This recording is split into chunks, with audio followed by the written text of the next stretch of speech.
윤석열이 이 헌법재판소에 이제 탄핵 심판에 나와서 오늘도 이제 변론을 할 거라고 좀 예상이 되는데요.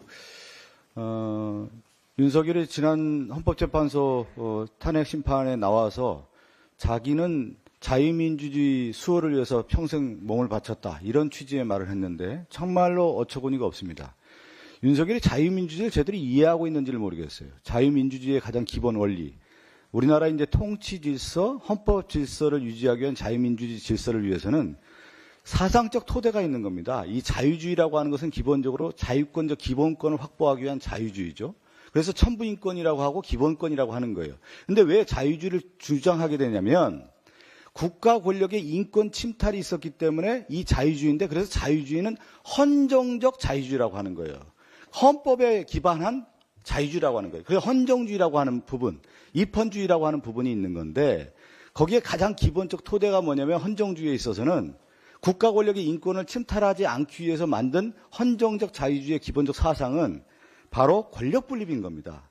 견제와 균형의 원리가 있는 거고, 또 하나가 사법부의 독립을 상당히 중요시 여기는 거예요. 재판에 관련된 부분의 독립성. 그리고 국가 권력이라고 하는 경찰과 군이 민주적 통제가 이루어져야 된다. 그래야만 기본권을 확보할 수 있고, 그것이 바로 헌정적 자유주의라고 하는 거예요. 그 더 나아가서 민주주의는 뭐냐? 정치적 평등, 우리가 얘기하는 절차적 민주주의로서의 선거라고 하는 것이 공정해야 된다. 그렇기 때문에 우리나라가 자유민주주의에 있어서 전 세계에 상당히 각광을 받고 민주주의에 있어서 선두다, 이런 평가를 받았던 겁니다. 이것을 자유민주주의를 훼손한 게 누구냐면 윤석열인 거예요.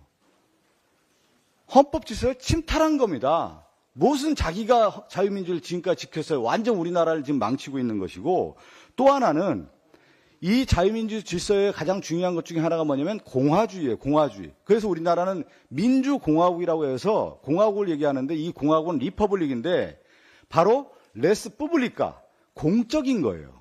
공적인 것을 추구하는 거예요. 근데 윤석열은 뭐냐? 이 헌정질서 파괴에서 자기의 사익을 추구하는 데 있어서의 권력을 남용한 겁니다. 그렇기 때문에 탄핵이 되는 거고 파면이 돼야 되는 것이죠. 이 윤석열이 무슨 헌법재판소에 나와서 자기 자신이 자유민주를 지켰다고 얘기할 수가 있겠습니까? 자유민주를 파괴한 자이고, 결국은 윤석열이 이 비상계엄과 내란을 목적했던 건 뭐냐? 이 목적이 뭐냐, 윤석열의. 이게 가장 중요한 건데 바로 영구 집권을 꿈꿨다라는 거예요. 그래서 홍장원 어제 그 국정원 차장이 얘기했던 것 중에 하나가 뭐냐면, 내란국주 특위에 나와서 벙커에 다 가둬놓는 것이 누구냐? 북한만이 있는 거 아니에요. 북한만이. 이 시도를 누가 했냐? 영구집권을 통해서 자신의 기득권, 사적 권력을 남용하고자 하는 그 시도가 바로 윤석열의 이 내란이고 비상계엄이라는 겁니다. 여기에 가장 핵심이기 때문에 헌법재판소에서 이 탄핵 심판 과정을 보면 앞으로도 마찬가지겠지만 윤석열의 이러한 자유민주주의 헌정질서를 파괴한 부분, 영구집권을 모색했다는 부분이 가장 중요한 핵심 쟁점이라는 것입니다. 어처구니 없는 윤석열의 이 거짓말에 국민들이 현혹돼서는 안 된다는 말씀드리겠습니다. 이상입니다.